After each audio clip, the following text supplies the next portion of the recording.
C'est avéré que les étudiants des associations passent beaucoup de temps dans ce qu'ils appellent la péniche, donc c'est l'entrée, le hall d'entrée de Sciences Po, à tracter. On n'est pas de la même génération, mais bon, on reste c'était assez étonnant parce que certains étudiants arrivaient facilement à se tutoyer. Avec d'autres, il y avait plus une mise à distance. Clairement, plus on va vers la gauche, plus le tutoiement est facile. Et plus on va vers la droite, effectivement, il y a une forme un peu, pas de respect, mais de convention. On peut parfois, effectivement, on va dire un peu caricaturer le militant en fonction de sa tenue, de ce qu'il dégage. J'ai senti peut-être les jeunes ont moins de conviction, sont moins focalisés sur un seul personnage. On est dans une génération qui est beaucoup moins fascinée par la vision qu'il n'y aurait qu'un seul sauveur un peu de la France et qui s'inscrirait par étant soit Nicolas Sarkozy, soit Mélenchon. Je les sens moins fanatiques.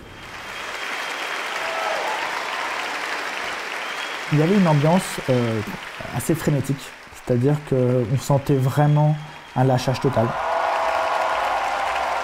Et donc ça hurlait des insultes sur les journalistes bobos, etc.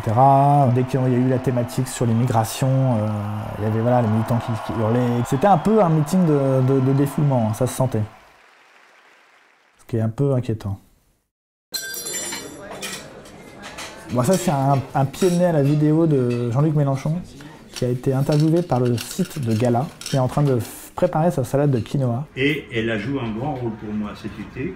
Elle m'a aidé à faire une sorte de régime végétarien. Clairement, on a l'impression de voir un Mélenchon complètement bobo et les militants de son association à Sciences Po ont décidé de reprendre à leur manière ce buzz qu'il y a eu et d'en faire une quinoa party. Et effectivement, il y avait une des membres de l'asso qui avait préparé une énorme salade de quinoa et j'ai goûté, qui était pas trop mal. D'ailleurs, j'ai été étonné parce que c'est quand même dans le 6e arrondissement. Ils ont quand même trouvé le seul bar un peu, pas PMU mais presque, du quartier, un peu populaire. Et je pense que le choix, il n'est pas anodin. T'avais fini ? J'ai beaucoup aimé la discussion entre deux responsables du Front National, dans le bar qui est à côté de Sciences Po, dans la rue de Sciences Po.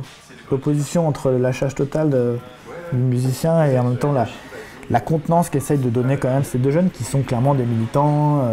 C'est un peu ça la politique finalement, c'est quelque chose de sacralisé et en même temps comme nous le montre Keith Richard, en même temps est-ce que c'est vraiment si sérieux que ça, hein le milieu politique.